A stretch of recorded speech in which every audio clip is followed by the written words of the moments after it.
ফালইয়ানজুরিল ইনসানু মিম্মা খুলিক। আল্লাহ বলেছেন অতএব মানুষকে জানা উচিত, মানুষকে চিন্তা ভাবনা করা উচিত, মিম্মা খুলিক, সে কি বস্তু থেকে সৃষ্টি হয়েছে। তার মানে আল্লাহ মানুষকে তার জন্মসূত্র জানতে বলেছেন, আপনাকে আমাকে তার জন্মসূত্র জানতে বলেছেন। কেন? যদি তুমি তোমার জন্মসূত্র জানো তাহলে কি লাভ হবে এটা পরে বলছি আপনাকে। আমার আল্লাহ এখানে বলেছেন প্রত্যেকটা মানুষকে, এখানে অতএব মানুষের ভাবা উচিত যে সে কি বস্তু থেকে সৃষ্টি হয়েছে। এটার আয়াতের মানেই হলো সৃষ্টির সূচনা জানা।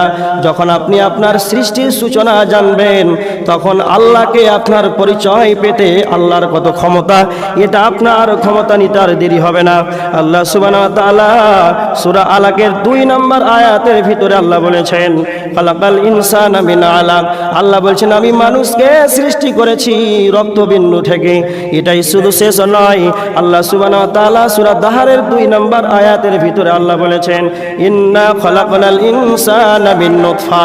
আল্লাহ নিজেই বলেছেন আমি নিশ্চয় আমি মানুষকে সৃষ্টি করেছি শুকরাণু থেকে, মিন নুতফা, নুতফা থেকে, শুকরাণু থেকে আমি আল্লাহ মানুষকে সৃষ্টি করেছি।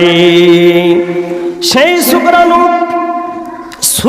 কাকে বলা হয়? যেটা বীজ, যেটা স্বামী স্ত্রী মোহর দেওয়ার পর মিলামিশা করে জেমা হয়। একটা হলো জেনা আর একটা হলো জেমা। যেটা ব্যভিচার, যেটা বিয়ের আগে করে সেটা হলো ব্যভিচার, আর বিয়ের পর মোহর দেওয়ার পর মিলামিশা করলে এর নাম হলো জিমা। কেউ যদি জিমা করে স্বামী স্ত্রী মিলামিশা করার পর, আর যে শুক্রাণুটা যখন মহিলাদের ডিম্বাণুতে যখন একদৃষ্ট হয়, অ্যাপ্রোজিং হয়, তো আমার আল্লাহ বলছেন তুমি কি একবার লক্ষ্য করো না আমি আল্লাহ তোমাকে নাপাক বস্তু থেকে সৃষ্টি করেছি, সেই বীর্য থেকে আমি আল্লাহ তোমাকে সৃষ্টি করেছি। তুমি কি একবার চিন্তা ভাবনা করো না আমি আল্লাহ তোমাকে পানি থেকে মাথা থেকে পা পর্যন্ত আমি আল্লাহ তোমার আকৃতি দিয়েছি শুধু পানি থেকে।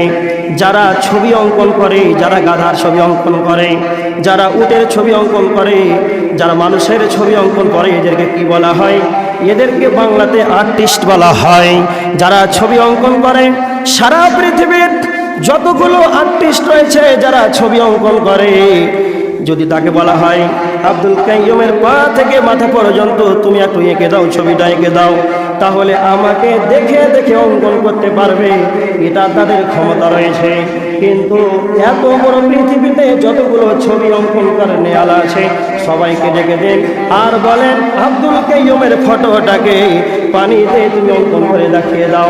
সারা পৃথিবীর যতগুলো আর্টিস্ট রয়েছে ছবি অঙ্কন করে নেওয়া আছে সকলেই যেন ফেল হয়ে যাবে। আব্দুল কাইয়ুমের ছবিকে কেউ পানিতে অঙ্কন করতে পারবে না। তার মানে আল্লাহ বলছেন তোমরা কি আমার ক্ষমতা তোমরা দেখো না? আমি আল্লাহ তোমাকে সেই বীর্য থেকে, শুক্রাণু থেকে, সেই নাপাক বস্তু পানি থেকে আমি আল্লাহ তোমার এত সুন্দর আকৃতি দিয়েছি। এটাই শুধু শেষ নয়, আল্লাহ বলেছেন ওয়াত্তিনি ওয়াজাইতুনি ওয়া তুরি সিনিন ওয়া হাদাল বালাদিল আমিন। আল্লাহ মানুষকে সুন্দর করার, তৈরি করার ব্যাপারে চারবার কসম খেয়েছেন। আল্লাহ বলেছেন ওয়াত্তিন, ডুমুরের কসম, ওয়াত্তিনি ওয়াজাইতুন, তুর পাহাড়ের কসম, ওয়া হাদাল বালাদিল আমিন, জাইতুনের কসম, ডুমুর ফলের কসম, তুর পাহাড়ের কসম, মক্কা শহরের কসম।